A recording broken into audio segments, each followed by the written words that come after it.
डालेंगे दिलचस्प और अजीब खबरों पर। आपको बताएं, 3 दहाइयां कबल 20 रुपए रिश्वत लेने वाले पुलिस एहलकार की गिरफ्तारी का हुक्म।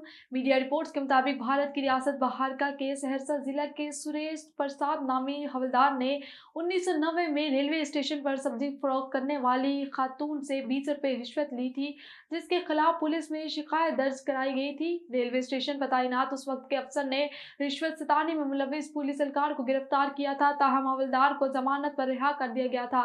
पुलिस एहलकार ने महेश खंड का गलत एड्रेस लिखवाया था ताकि रिहा होने के बाद कोई इसको ढूंढ न सके। ताहम अब आखिरकार पुलिस एहलकार का सुराग मिल गया और मकामी अदालत ने वारंट जारी कर दिए।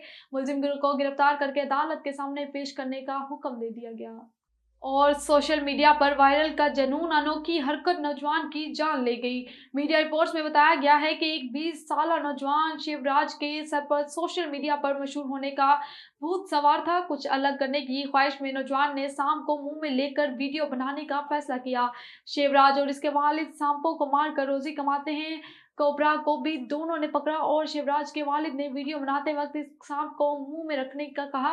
नौजवान वीडियो बना रहा था कि इस दौरान सांप ने मुंह में काट लिया, जिसके बाद इसे फौरी अस्पताल मुंतकिल किया गया, जहां वो दम तोड़ गया। और आपको बताएं, 121 साल पुराने खत ने किस तरह बिछड़े खानदान को मिला दिया।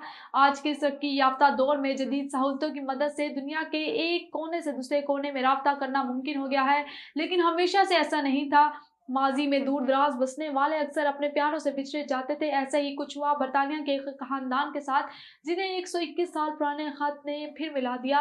गैर मुल्की मीडिया रिपोर्ट्स के मुताबिक मज़कूरा खत इरसाल करने वाला भाई और जिसके नाम ये खत लिखा गया था, वो बहन तो अब नहीं रहे, लेकिन इनके पोते पोती जरूर आपस में मिल गए हैं।